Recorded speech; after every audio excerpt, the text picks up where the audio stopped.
प्रिय बच्चों, कैसे हैं आप सब? आशा है सब स्वस्थ होंगे। तो प्रिय बच्चों, हमारा आज का विषय है समश्रुत भिन्नार्थक शब्द। इनको इंग्लिश में होमोनिम्स बोलते हैं।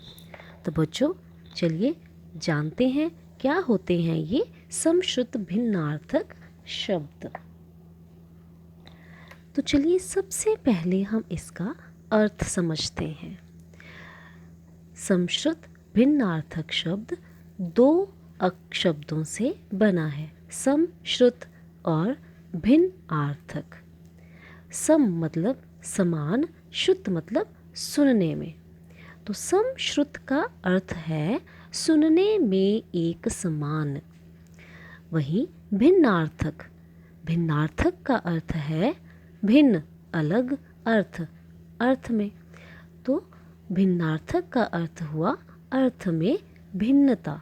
अतः वे शब्द जो पढ़ने और सुनने में एक समान प्रतीत होते हैं, परंतु उनके अर्थों में भिन्नता होती है, उन्हें समश्रुत भिन्नार्थक शब्द कहते हैं।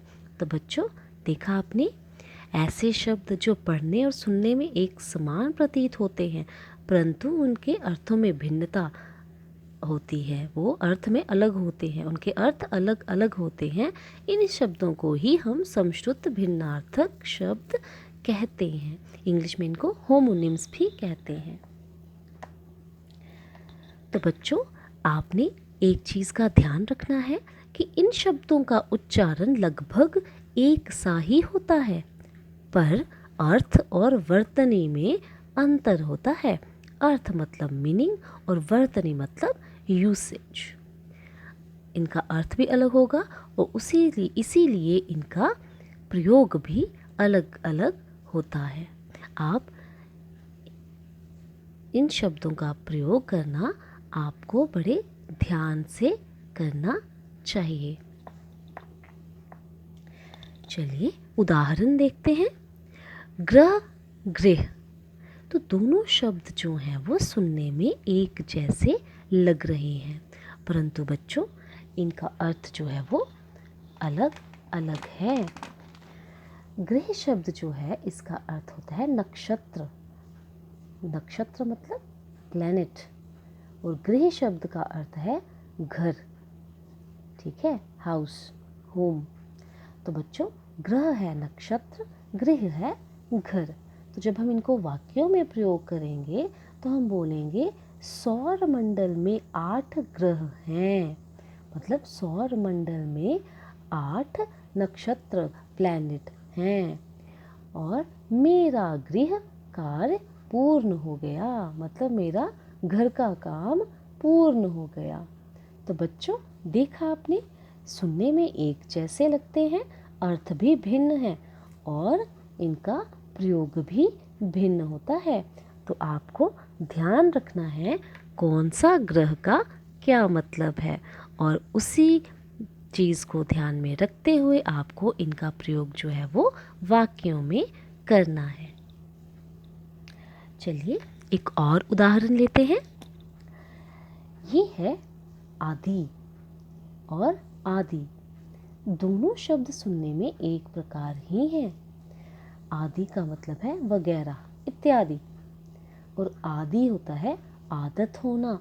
तो बच्चों देखो, इन शब्दों को सुनने में तो ये शब्द एक जैसे लगते हैं, सिर्फ मात्रा का ही फर्क है, परंतु मात्रा अगर आपने गलत लगा दी तो इनका अर्थ ही बदल जाता है।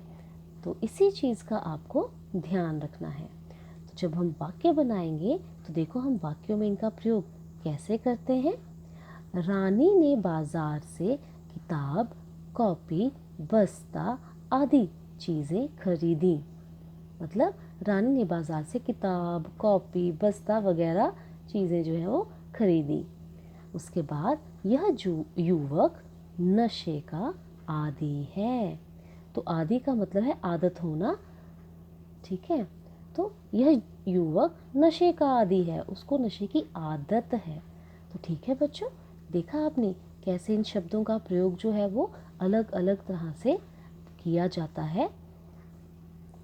तो चलिए एक थोड़े से उदाहरण और ले लेते हैं हम। और दोनों शब्द सुनने में एक प्रकार है, परंतु अर्थ बिल्कुल अलग है। और मतलब तरफ, इस ओर चलो, इस तरफ चलो।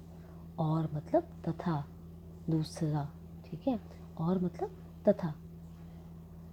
नीर, जल, नीड़, घोंसला। नीर, जल, नीड़, घोंसला। दोनों शब्द सुनने में एक जैसे लगते हैं, परंतु अर्थ बिल्कुल भिन्न है। शूर मतलब वीर, सूर अंधा।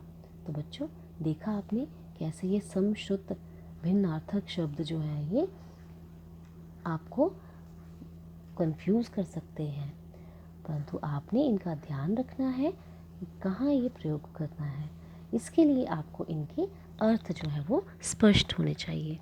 तो बच्चों, आशा है आपको समझ आया होगा। धन्यवाद।